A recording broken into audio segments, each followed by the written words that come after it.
Priest Blyden, the Public Relations Officer of the Ethiopia Africa Black International Congress. Let's give a warm welcome right now, people. And we say, one Africa, one nation. One nation, one Africa. Holy Emmanuel I, Selassie I, Jah Rastafari. And produce all that he needs for his happiness and civilization. Look the world over, and whatever you see in it that is pleasing to man, contributing to man's comfort, to his needs and to his satisfaction, it is but the work of man. Man blessed with the knowledge of himself and the understanding of all things around him. If you are able to live with the knowledge of yourself and with the greater knowledge of nature, you must know what is good and what is not. You must know what... Holy Emmanuel I, Selassie I, Jah Rastafari. Blessed love one and all. Give thanks for the African Liberation Day. All those who left their home there and far to participate in the celebration. Give thanks for life and the mighty life giver. Give thanks for the early morning uprising, the blessed night rest, the Jah divine guidance through the night season and continuing guidance through the day. Most High, Selassie I, Jah Rastafari. Yes, give thanks and greetings universally and internationally. In the name of Jah Rastafari, the might and power of the Holy Trinity, the prophet, priest, and king. Without the prophet, there's no vision. Without the priest, there's no ceremonial order. Without the King of Kings, the black nation will truly perish. And without the Queen, Queen Omega, the black nation will be depleted and depopulated. So give thanks for King Alpha and Queen Omega, Father and Mother of creation, Jehovah, Jah Rastafari. Yes, give thanks for this day of celebration, African Liberation Day. Give thanks for the Ethiopia Africa Black International Congress, True Divine Salvation. And the people that stand above all organization and righteousness of salvation. Only in righteousness of salvation we stand, Anything else other than righteousness, we have no respect for. So we do give thanks, for the setting of the Congress, and I stand governmental, parliamental, churchical, statical, and sabbatical with our already founded leader, President God and King, King Emmanuel VII, Adonai God, Jah Rastafari. Give thanks for the Women Freedom Liberation League, really set to adorn all black women in the true divinity and personality and character of Queen Omega, Empress Menen. Give thanks for the youth auxiliary of the Congress, the Prince Brigades and the Princess Guides. Teach the little ones in the way that they should go, so when they grow older, they will not depart from such teachings and righteousness of salvation and black supremacy. Black supremacy and righteousness of salvation is our only doctrine, and that is not a racial doctrine, that is race consciousness. Man say black supremacy and righteousness of salvation is self-explanatory, it explains itself. Through the black father lineage and a black woman womb did come Haile Selassie, the supreme God. God is supreme, J. Nyami, in the Akan language, the supremacy of God.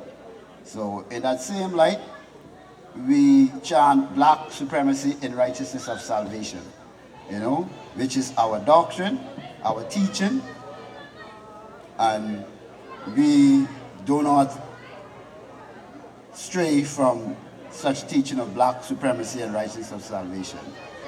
So we don't ever do give thanks for African Liberation Day, which started on April the 15th, 1958, 1 year after the Ghana independence, the 6th of March, 1967, which was accomplished by freedom fighter, Honorable Dr.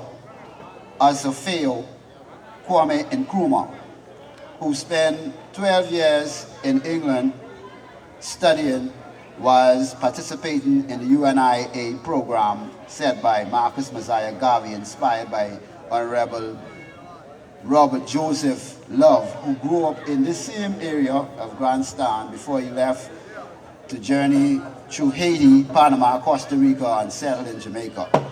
So we ever do give thanks for African Liberation Day and the milestones that we have to cherish of such a day.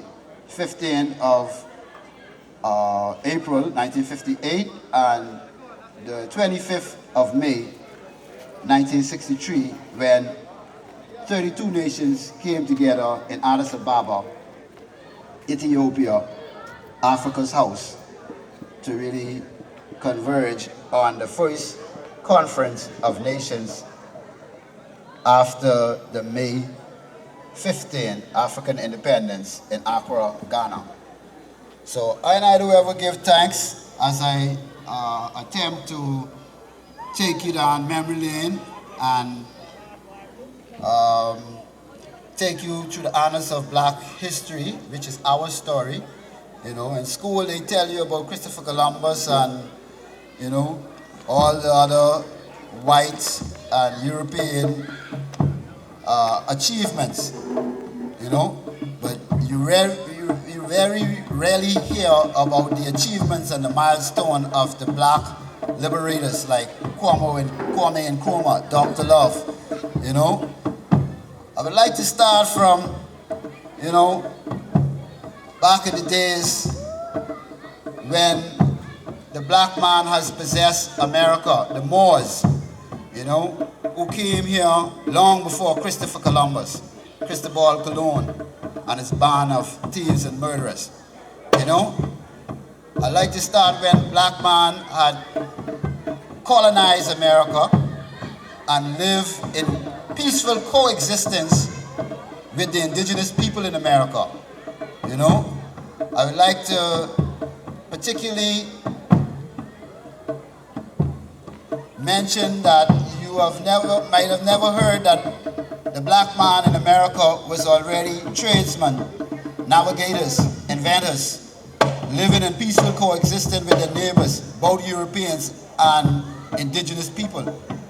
But when the act of slavery was passed in America, these black brothers and sisters was dragged from their homes, you know, and forced to go on plantation and work for 400 years without compensation or reparation, you know. So I would like to particularly give salutes and kudos to Paul Kofi, Prince Ragu of Uganda, who was in exile in Canada. Prince Abrahama, who was taken out of West Africa after helping a European in West Africa. He was seen carrying a burden in the land of America, and the same person who helped out in Africa is questioning why is this black noble prince of African royalty is in slavery. So for generations, this European tried to free Prince Abrahama, and he died, and his son eventually got freedom for Prince Abrahama. But before, a presidency was formed by John Henry Adams, the President of America, which was used for Cinque Tomb from the Amistad ship. So, I do ever give thanks for these black brothers who lived from the 1700s, coming right down to the 1800s. Dr. Martin Delany, the Honorable Dr. Alexander Kamel, the Honorable Henry Sylvester Williams, who was instrumental in starting the first Pan-African conference at the turn of the century in 1900. I'd like to give kudos to Dr. Edward Wilmot Blyden, my ancestor, who wrote many books, who was born in St. Thomas, the Virgin Islands, in 1832 and traveled to Liberia, West Africa, where he ran for president against Gabriel Johnson and was beaten out by Gabriel Johnson, who became the first potentate of the UNIA, which we'll later learn of, started by Marcus Garvey and architect by Dr. Robert Joseph Love. I would like to give kudos to Honorable Dr. Robert Joseph Love, as I said before, who came right from this area, who was clergy at St. Agnes Church, a stone throw away from here, before he left and ventured into Panama, Haiti, where he was drawn up and charged for treason in Haiti, but was assisted and rescued by another patriarch, who was then the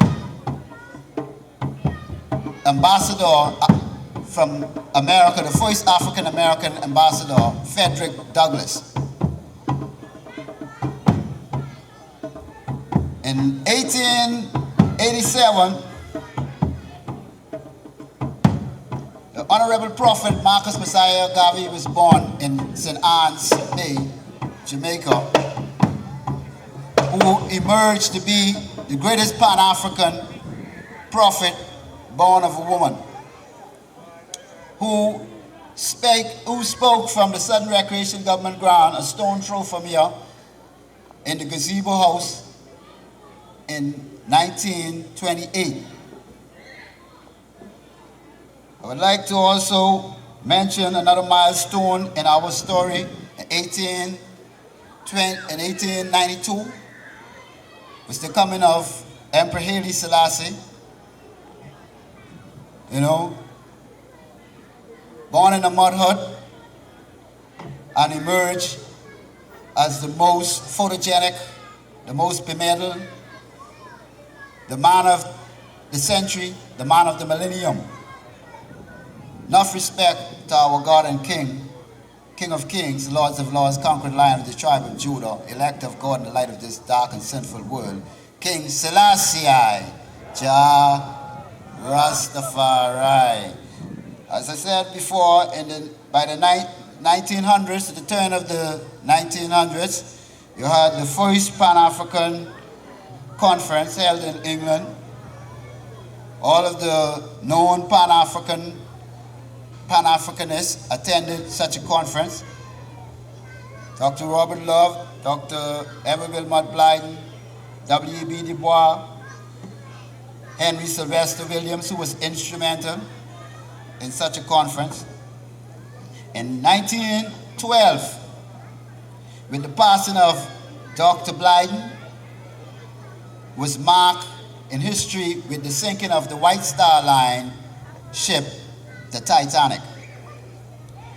In 1914, with the passing of Dr. Robert Joseph Love, Marcus Garvey returned from his world tour and established the UNIA, the Universal Negro Improvement Association, and African Community League in Jamaica, before traveling to Harlem, New York, and establishing the UNIA and the ACL in Harlem.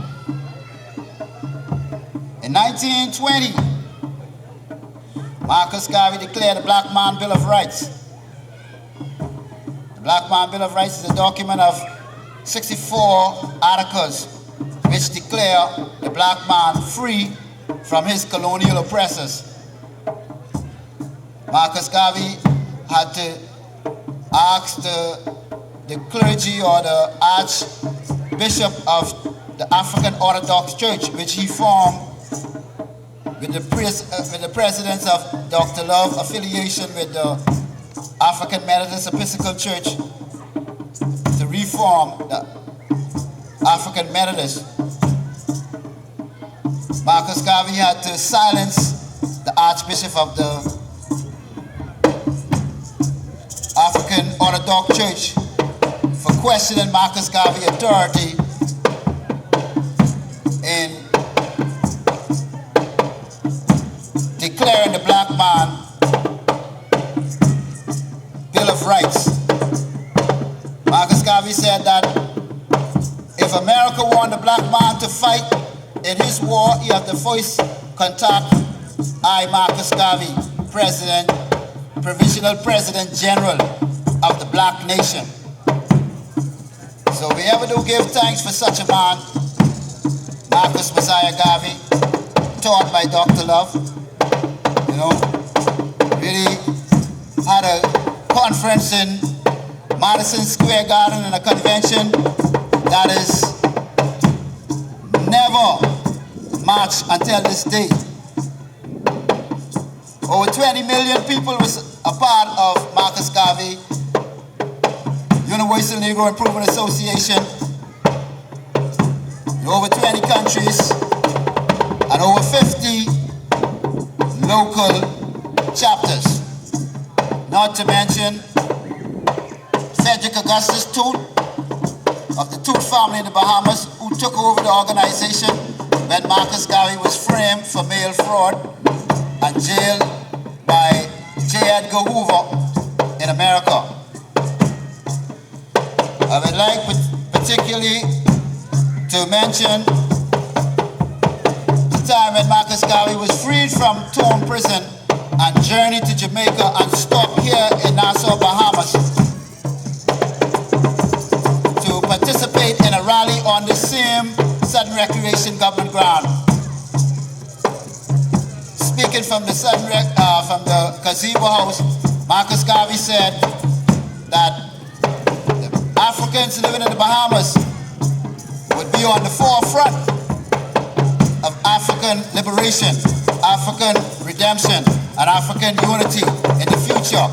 The future is now. So I beg one and all not to let the man's words go in vain. In 1930, also in that year 1928, King Selassie I was named regent to the throne of David. For 3,000 years of history, as the man said, could never be wiped away so easily. 225 kings from Solomon to the Queen of Sheba.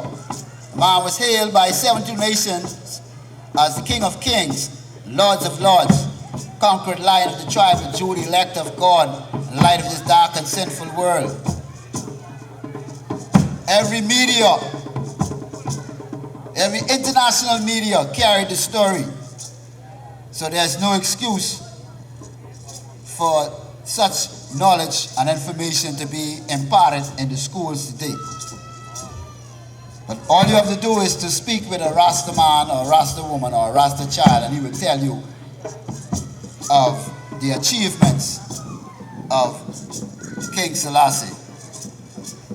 In 1935, after a year of fighting with Mussolini, King Selassie I went into exile, first going to pray in the Temple of Solomon in Palestine, and then journeying to France, Switzerland, and then England, where he was in exile for approximately 4 years in England, in a palace in Bath, England. Whilst there, he took out litigation against Cable and Wireless for taking money from the Ethiopian government and refusing to deliver in building a cable to Ethiopia, claiming that King Selassie I is the de facto leader and Mussolini is the true leader. We could hear nothing so false and so ridiculous, you know. In 1947,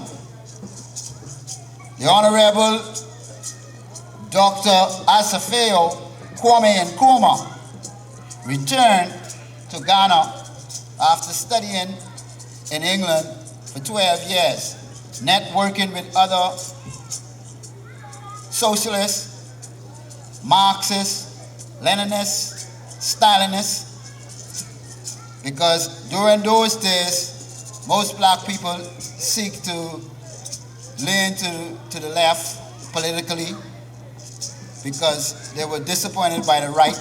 But I would like to particularly warn those that the right wing and the left wing is members of one dragon. So even though we might get help from the right wing, the capitalists, and the left wing, the socialists, they are all members of the same dragon. Kwame Nkrumah will rise up and strike the dragon with a devastating blow never received by the dragon, with a 20-year revolution fighting against British rule in Ghana, which was then called the Gold Coast.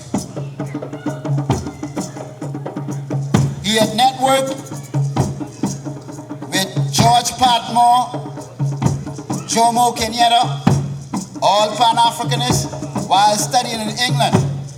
When he reached Ghana, his own born land, he had to smuggle his way to the land because the English was waiting to arrest him. Not to mention, Marcus Garvey couldn't set foot in Africa because E.W.B. Du Bois had warned the British that Marcus Garvey is a troublemaker and he would cause violence and internal civil unrest in the British colony. Well, gone are the days of civil disobedience as taught by Martin Luther King. We have the Bible and the hymn book nowadays to guide us through. And we will not stop agitating for African liberation until we topple and destroy the evil white world that seek to hold our brothers in subhuman conditions around the world. In 1948, the United Nations came onto the world stage, succeeding the Leagues of Nations, which His Majesty had overthrown with word, sound, and power. In 1936, when he speak the prophetic words in the Leagues of Nations, what shall I return to my country and tell my people? That the Leagues of Nations have set up a presidents of bowing before a force. It is us, Ethiopia, today. It shall be you, Europe, tomorrow. For the match that you strike in Africa shall consume Europe and will never stop burning. And we see that fire burning in Europe with World War II.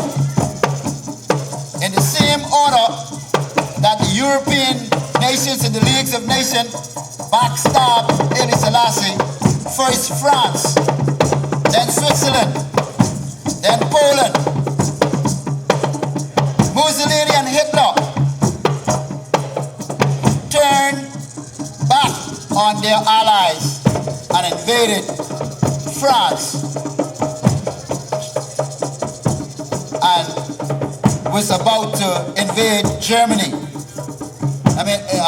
Was about to invade England.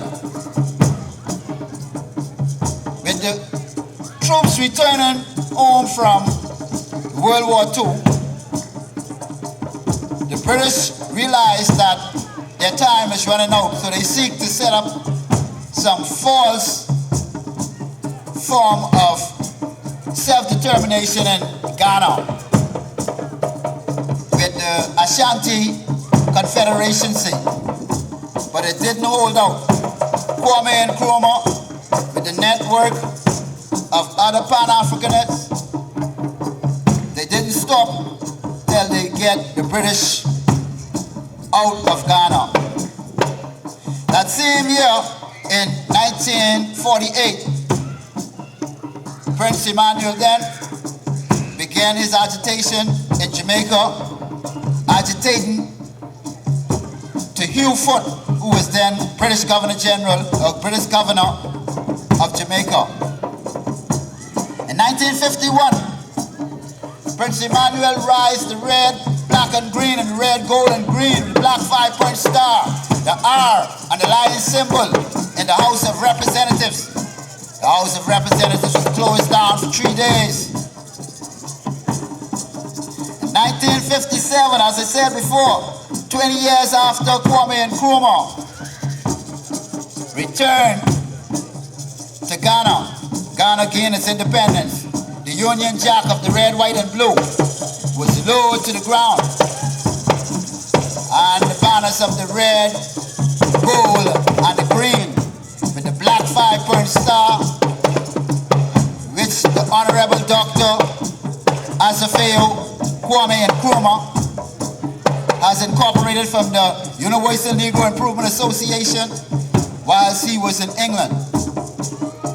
This is a great milestone for black man, because before this occasion there was only one victory, and that was the revolution in Haiti,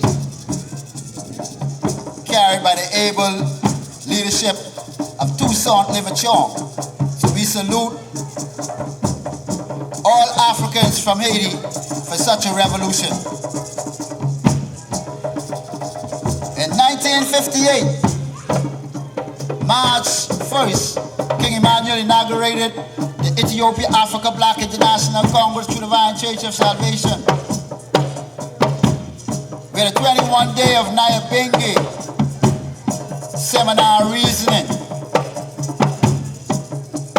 calling 3,000 Rastaman women and children to gather themselves to get ready to take our eternal flight out of Egypt to our heavenly home, Ethiopia, our motherland, our fatherland, the land where gods and goddesses love to be. I and I, Rastafari. Also in 1958, April 15, 6 nations came together in Accra, Ghana to celebrate Africa's independence. Through the momentum and the presence of Honorable Dr. Asafeo Kwame Nkrumah,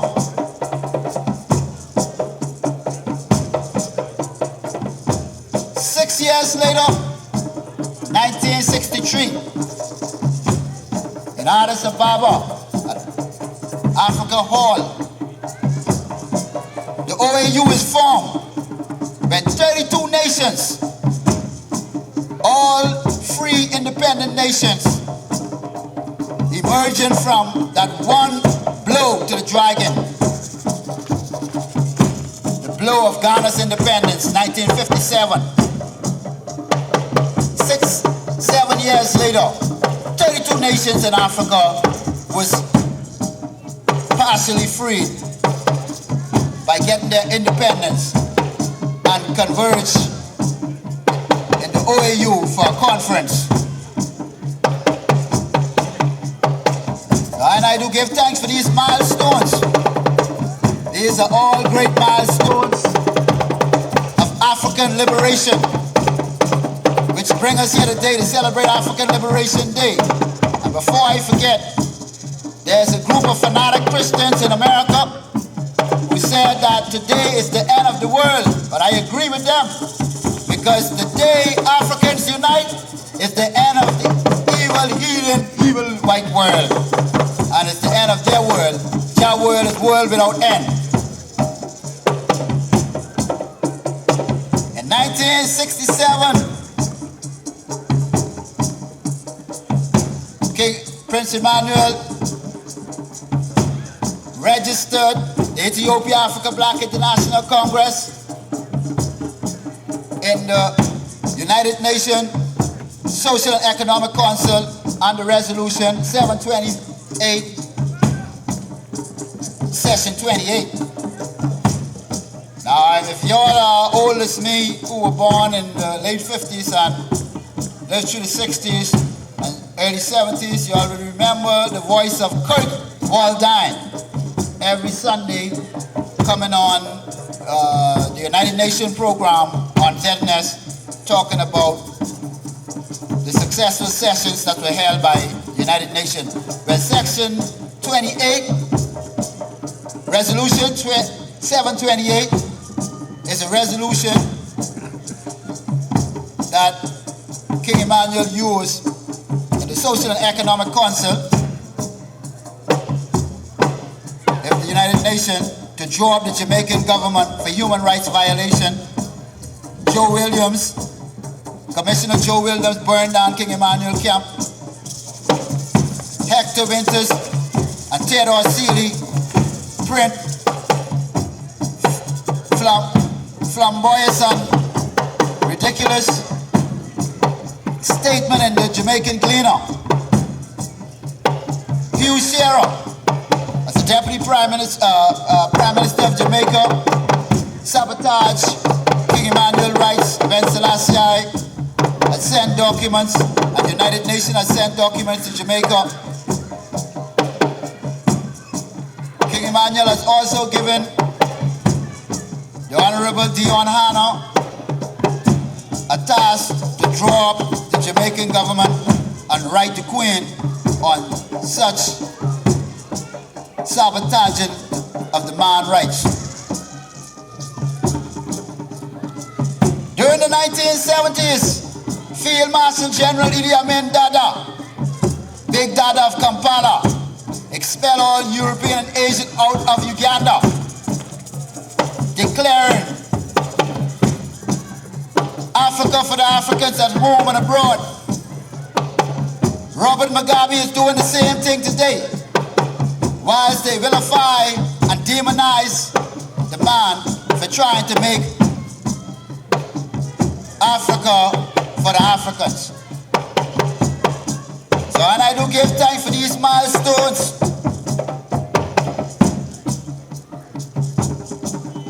1973, the Bahamas received its independence when the Union Jack was lowered to the ground, and we here too experience the first stage of African liberation.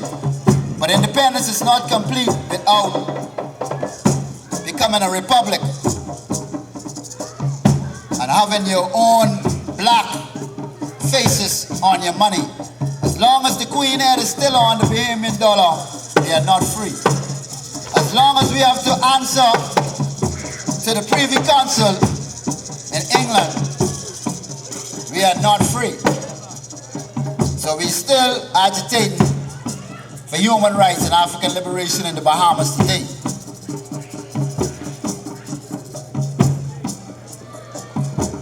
In 1992, King Emmanuel opened up a branch in the Bahamas to Miami Street.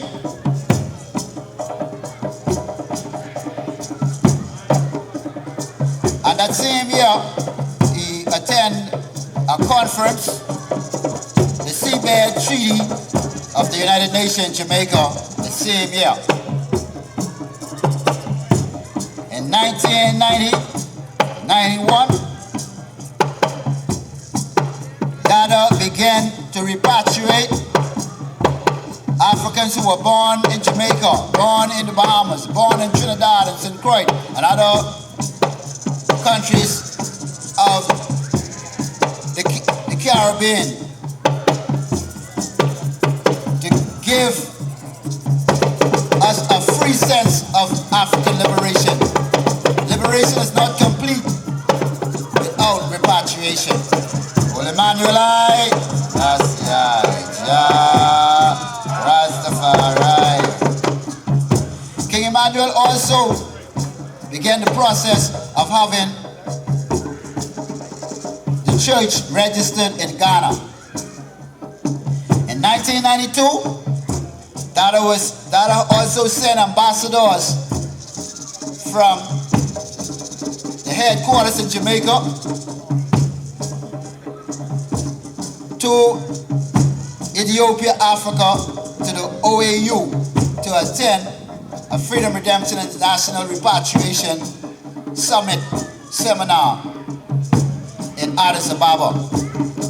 The Honorable Ambassador Priest Whitman McKinney, Honorable Priest Gerard Mortimer attend that conference in Addis Ababa, representing all black people in the Western world and the diaspora. So we give thanks for this milestone. Holy Emmanuel I, Selassie I, Jah Rastafari.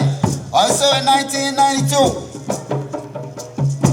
the Pan-African Congress contacted King Emmanuel and saluted him for his leadership and asked him to disseminate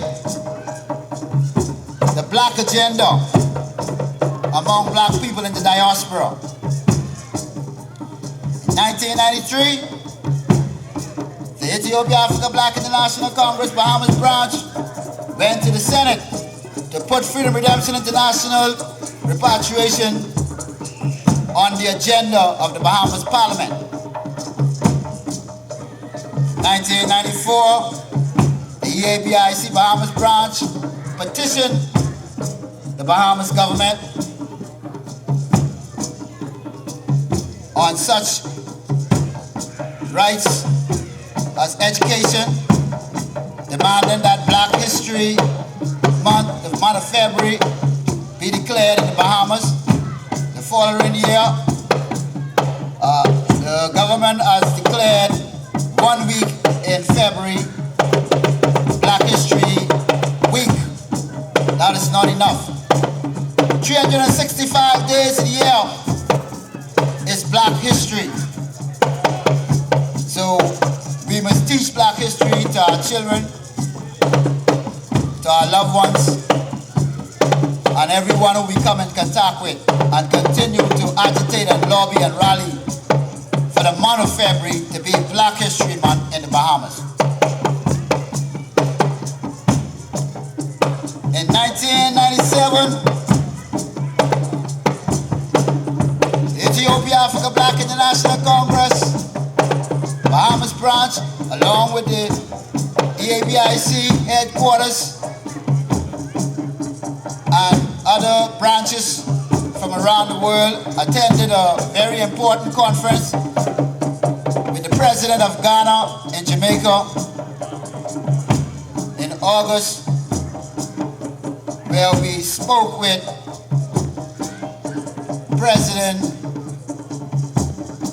Jerry Rawlings, former president of Ghana. Also later that year in November,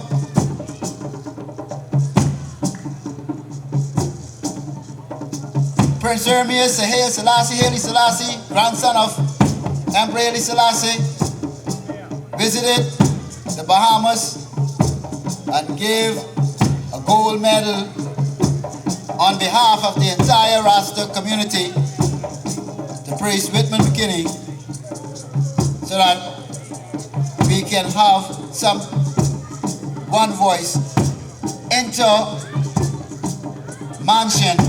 unity in the community of Rastafari. In 2001, the Ethiopia Africa Black International Congress began an inter-mansion appreciation and achievement banquet, which gave plaques to Rastaman and women from all houses, including the Bingi house, because we realized that we cannot leave out anyone in Rastafari community. And that banquet lasts for 4 years, from 2001 to 2004, 2005. The Ethiopia Africa Black International Congress in conjunction with RAS, Rastafari Association of Students, and IRASCOM, stage an Intermansion Rastafari Unity Conference at the College of the Bahamas. Also, Adventure Learning Center. Also, Bahamas National Arts, Performing Arts on Shirley Street. In 2007, the government of the Bahamas was petitioned by the EABIC. In 2008, there were marches, rallies, and lobbying by the EABIC, lobbying and marching and demonstrating in unison and in harmony with the Bingy House, because we realize that collective security is a surety. In 2009, we came together with the Phoenix Society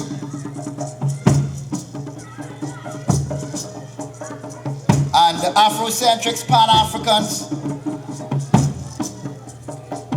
to stage an intermansion, inter-organization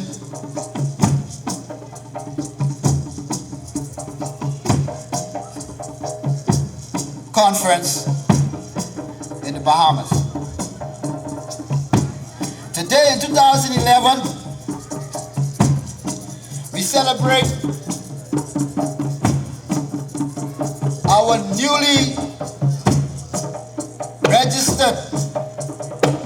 registration as a non-profit organization.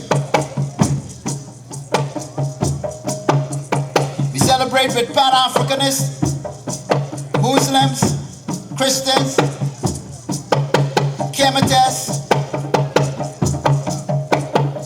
and people of all walks of life. In the Africans United Coalition.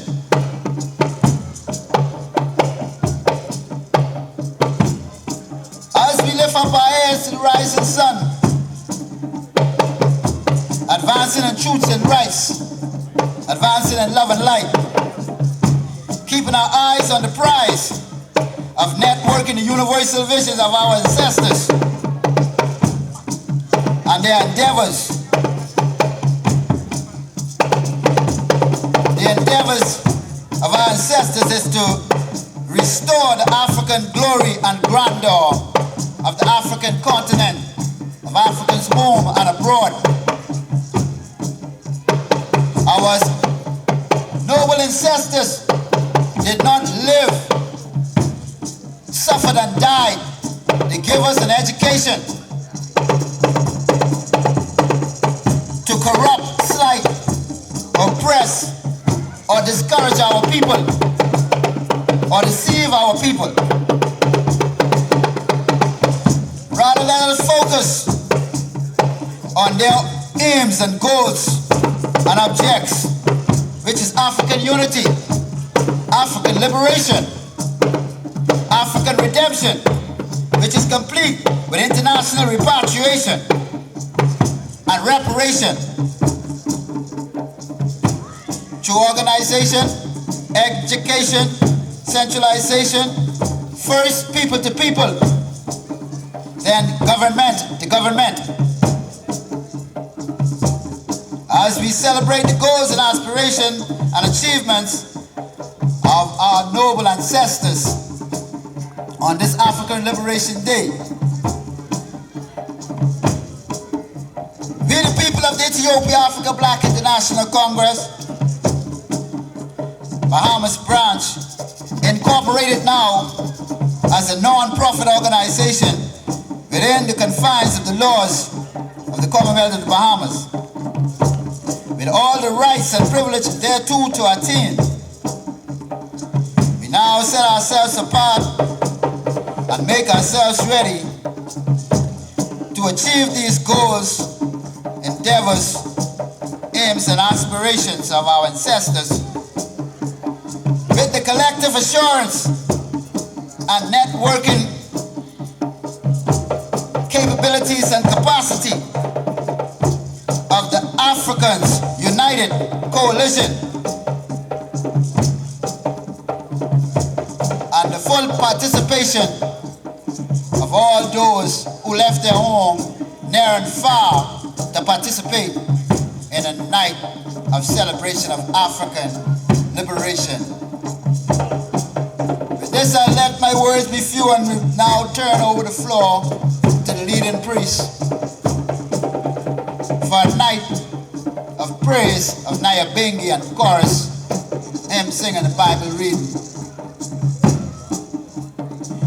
Uhuru! Uhuru Nakazi!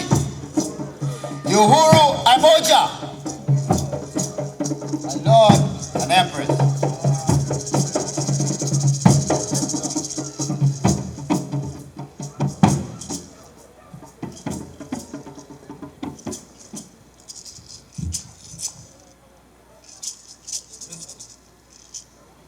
This time we'll ask the Royal Guard to give celebration and reverence, my Lord. Royal celebration, reverence to the Royal Guard, to the mighty King David, forward, University of Science, say, now we know. Holy Emmanuel, I, Selassie, Jah, Rastafari. Glory be. To our Father, and to the Son, and to the Holy One of creation. As Jah was in the beginning, is now, and ever shall be, Jah world without end. Selassie, Jah, Rastafari. Oh, sweet and blessed country, the home of God's elect. Oh, sweet and blessed country that eager hearts expect. Negus in mercy bring us to this dear land of rest. What with God our Father and life ever bless, our three in one, our one in three. Holy Emmanuel, I, Selassie, Jah, Rastafari. we are all. We are only a visitor, just a visitor.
injustice. For equality and justice.